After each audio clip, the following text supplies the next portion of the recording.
Talk 19. The Talk with No Name. Subject of non-self. The Scholar and the Dirty Cloth. A famous Sufi master in Basra was pressed by a scholar for a teaching. The master said he was not ready to receive it. When the scholar insisted, the master handed him a dirty loincloth and an empty can to hang around his neck, and told him to walk through the market. If boys threw stones, he must smile and offer sweets. The scholar refused, saying his reputation mattered too much. The master nodded gently. The lesson had already been given. What part of you protects reputation at all costs? Where does the fear of looking foolish still govern your choices? If dignity feels fragile, what is it built upon? Consider whether the serious self you defend is substance, or simply a role you are afraid to set down. There are these two young fish swimming along, and they happen to meet an older fish swimming the other way, who nods at them and says, "Morning, boys, how's the water?" And the two young fish swim on for a bit. And then eventually one of them looks over at the other and goes, "What the hell is water?" When Tora, Tora, Tora, the movie, was filmed in Los Angeles about the attack on Pearl Harbor, Asian extras were told to say, "I tie your shoe, you tie my shoe," to sound Japanese. What is exposed is not humiliation, but identification. A role feels threatened, so defense arises. Reputation appears solid, yet it exists only in shared agreement. Remove the agreement, and nothing tangible remains. The one who feels injured is constructed from opinion, memory, and fear, not fixed substance.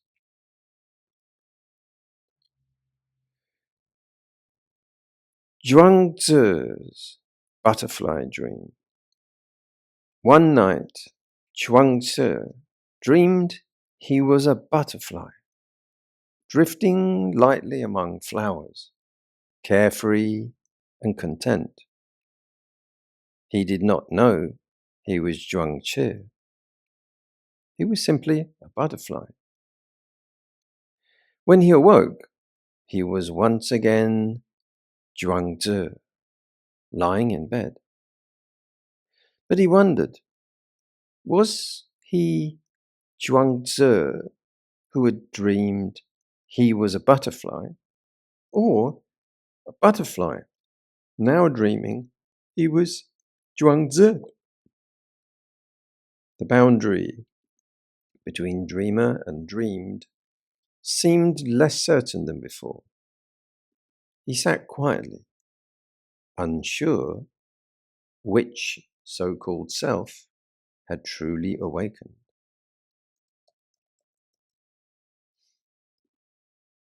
Pause during the day and take 3 slow, deliberate breaths, noticing how identity tightens in the body. Let the breath soften it. Each evening, write down 3 ordinary things you are grateful for. Gratitude shifts attention from defending image toward appreciating what is already enough. Recall a moment when protecting image limited your growth. What changed when you allowed vulnerability instead? Reflect on whether your recent choices were guided by reputation or by values you truly respect.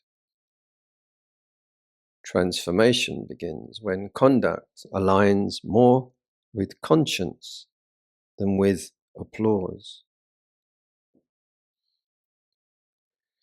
I was talking to a woman and she said, I can tell everything about a man's personality by his car. I said, I haven't got one. A bit of Shakespeare, all the world's a stage. In a quiet court, a man reflected that all the world is a stage. Each person enters, plays a part, and exits. One is an infant, then a student, a lover, a soldier, a judge, an elder. Costumes change, voices change, ambitions rise and fade. The roles feel urgent while performed, yet the actor behind them remains unseen. When the curtain falls, the character dissolves, the stage remains, the audience shifts. The play continues without clinging to any single part. When challenged, what emotion surfaces first? Defensiveness? Embarrassment? Pride? Notice the thoughts that follow. What story does the mind construct to protect itself? Question that narrative gently. Which assumptions are shaping your reaction? Deeper insight begins when we examine not events, but our interpretation of them. Before I was a monk, I sometimes volunteered for a carnival costume company. They took the costumes to big events and we would wear them, a different one every time. This time I went with Eddie, an old school friend. It took a while to put them on. We were buried beneath huge white spikes jutting in every direction, white stockings, massive claws, and masks with large almond-shaped eyes. We were aliens from outer space. As we prepared to weave through the crowd, I couldn't believe, but I heard Eddie whisper from inside the costume, "Hey, Rob, do you think anyone will recognize us?" What is happening is simple. A name gathers memories, habits, and reactions, and we call that collection me. Others respond to it, and the pattern strengthens. But look closely. There are thoughts, feelings, and actions, yet no solid owner behind them. Life happens. Identity is added afterward.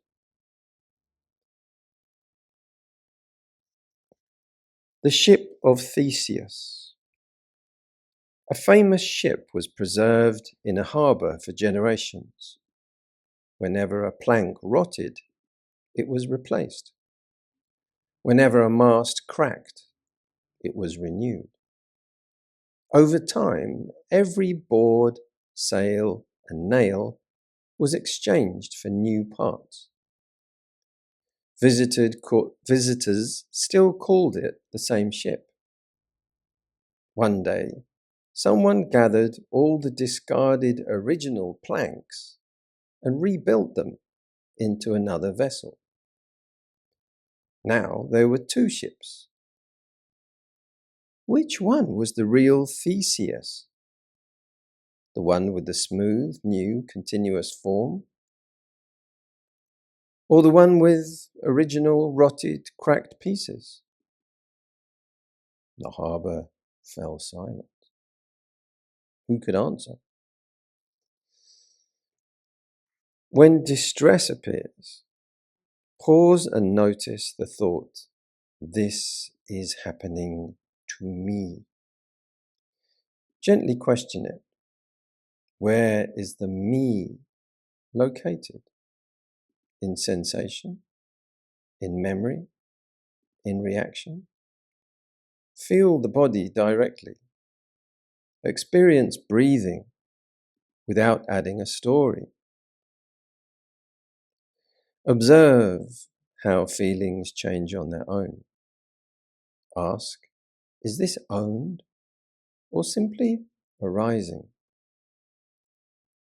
Loosen identification rather than fighting sensation. Remember, others experience similar processes. Take one small, kind action without making it personal. Do one small, kind action without making it personal. Return daily to mindfulness and ethical living to soften self-centered habits. What story are you telling about who you are? Hero? Victim? Expert? Outsider? How does that narrative shape your purpose and choices? Step back and view your life philosophically. If identity is a changing storyline, what remains when the roles shift? On an intensive retreat, disassociation from self-identity really increases. I sometimes enter a room and think, hey, there's a bag like mine. Oh, it is mine, which is okay. It is when it starts happening with my hand at the end of my arm that I really start to worry. Here's the chariot analogy. King Milinda asked the monk Nagasena, "Who are you?" Nagasena replied, "Nagasena is just a name." The king pointed to a chariot and asked, "Well, what made it a chariot? Was it the wheels, the axle, the frame, the reins? None alone was the chariot, and apart from its parts, there was no separate chariot to be found. It was only a convenient designation." Likewise, Nagasena said, what we call a person is merely parts assembled and named. Pause and notice what quietly supports you. Breath, shelter, teachers, opportunity. Gratitude steadies perspective. Then observe your present actions carefully. Are they aligned with clarity or driven by habit? Mindful reflection reveals how small choices shape experience more than circumstances themselves. 2 lifelong friends promised that whoever died first would return and describe the afterlife. Their greatest fear was that nothing awaited them. Years later, Dan died. Benny grieved and waited. 2 months later, Dan's voice whispered, "Benny, Benny. Benny said, "Is that you?" "Yes, it's wonderful.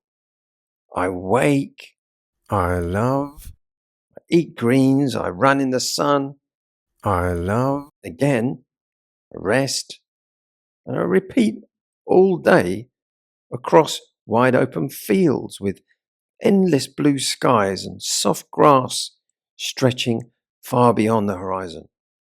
"Amazing," Benny said. "Heaven?" "Heaven? No, I'm a rabbit somewhere in Australia."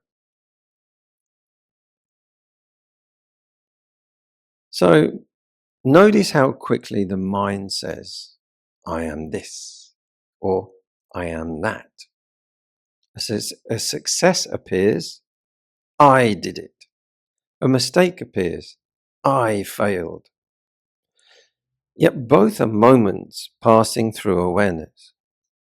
Events arise, reactions follow, and a story forms. The self is the story, not the happening. The story. The king and the beggar. A weary king slipped out of his palace, disguised as a beggar, curious how his people lived. That same night, I wonder what's going on inside. Mistaken for royalty after donning a lost cloak, was brought into the palace and treated as a king. Each lived the other's life for months. The beggar grew confident, giving commands. The king learned hunger and humility. When their identities were revealed, both hesitated. Which life had been more real?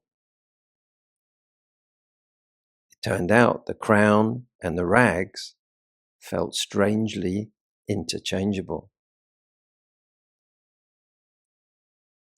Some takeaway tips. Establish simple, steady habits that protect body and mind. Regular movement, nourishing meals, and adequate sleep. Throughout the day, pause briefly and ask whether your actions align with your deeper values. Notice where effort is wasted on what truly does not matter, and delegate when possible to preserve clarity. When leading others, practice compassion. Listen before speaking. Encourage rather than control. Create space where people feel safe to contribute and grow. Small, consistent habits quietly reduce avoidable stress and strengthen wise decision making. Consider a past mistake you still carry. What did it actually teach you about attachment, pride, or fear? Rather than replay regret, extract its wisdom, then look forward. What kind of legacy grows from humility and awareness, not image or approval?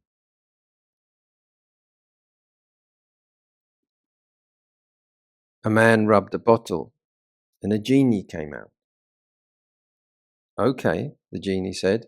"What's your wish?" The man said, "I want all ladies to love me." "Very well," said the genie, clapping his hands. Poof! The man turned into a bar of chocolate.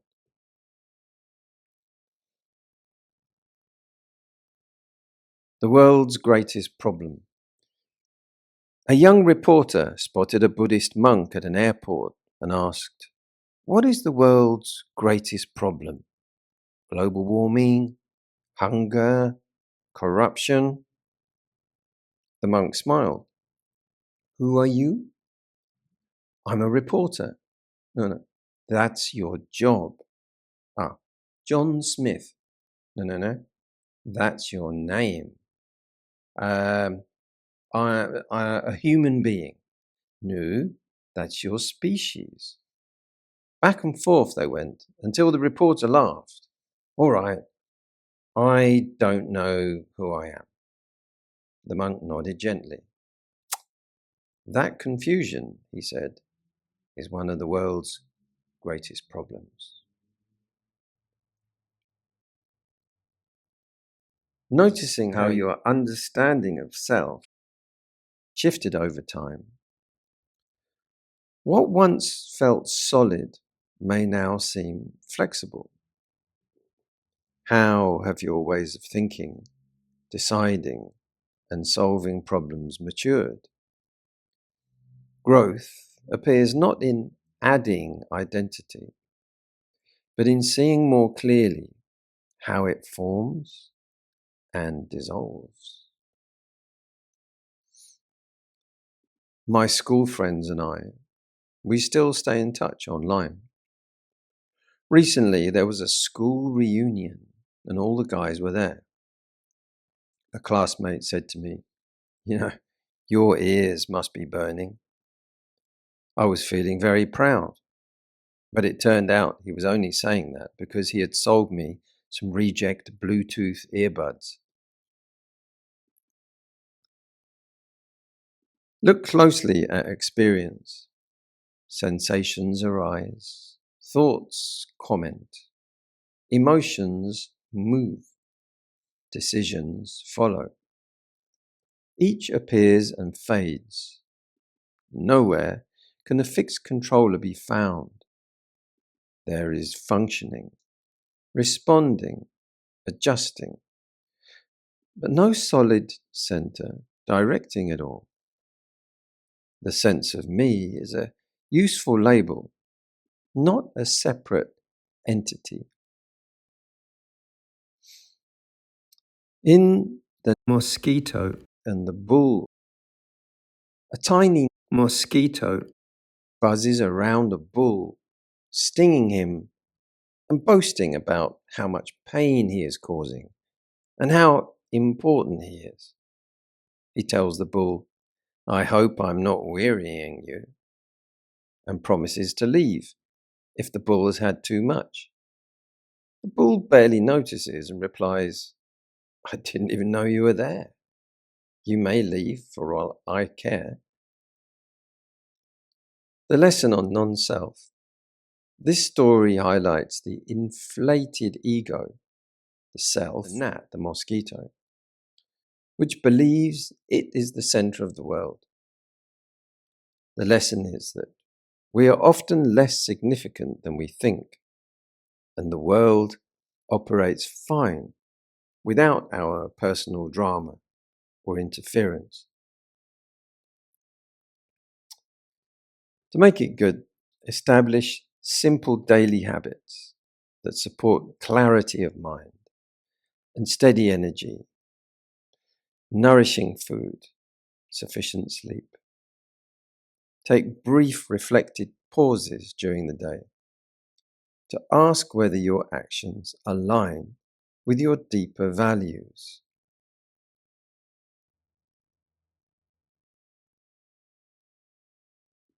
Rather than impulses, delegate tasks that do not require your direct involvement, freeing attention for what truly matters.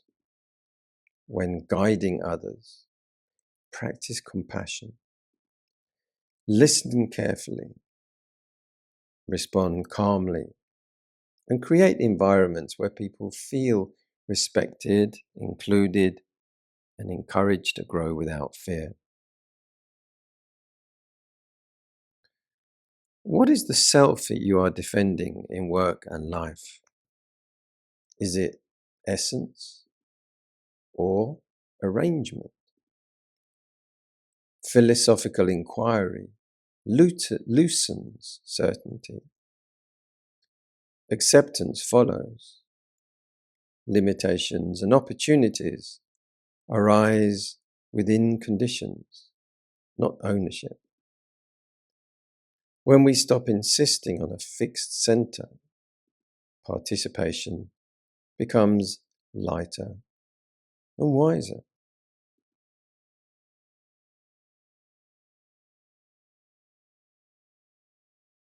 Recently, I learned you can iron a tablecloth directly on the table while damp.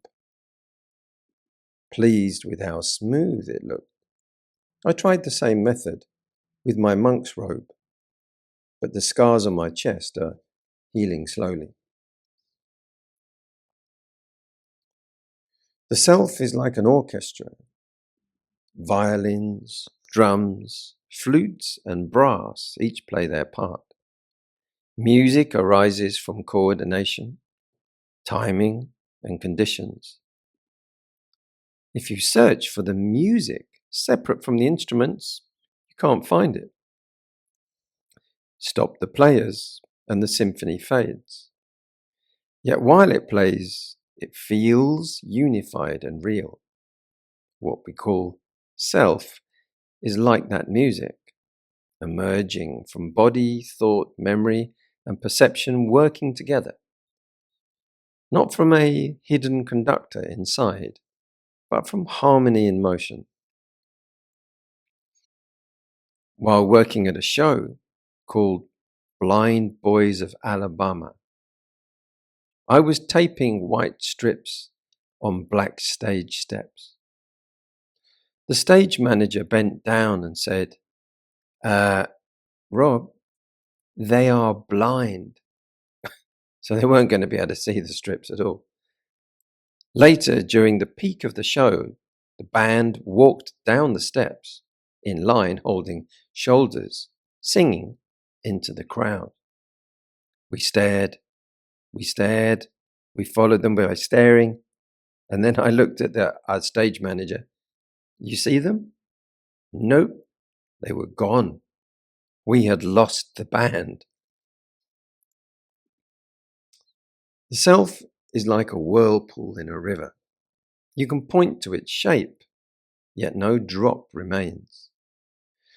The pattern holds while water constantly changes. When currents shift, it vanishes. It was never a separate thing, only movement arranged briefly in form. What we call self is continuity, not solidity. Memory links moments together, and we assume a single owner runs through them. But each moment is fresh, thoughts new, feelings shifting, perceptions changing. The thread feels unbroken, yet it is woven from passing events, not permanence. Pause and observe how quickly the word I appears in thought, emotion, memory, and reaction. Why are you unhappy? Because 99% of everything you think and of everything you do is for yourself. And there isn't one. There is thinking, reacting, striving, remembering, but no solid owner behind them. Samsara continues when we defend an imaginary center that cannot be found or secured. Let experience unfold naturally without constructing a permanent me at its shifting center of life itself, moment by moment. The self is like a username online. Posts, memories, reactions gather under one label. Others respond as if it were solid, yet it is only a name linking changing content. Remove the label, and nothing substantial disappears, just organized information. Because identity is flexible, growth is possible. Because the story of me can change, we are not trapped by the past. Because no fixed self must be defended, relationships soften. When we see identity as process, life becomes lighter, creative, and open. So I'd like to end this talk with wishing you well, my gratitude and appreciation for your kind attention. May many of you attain the peace of Nibbana and be free from all avoidable suffering and harm. May you all be peaceful, happy, safe, and well.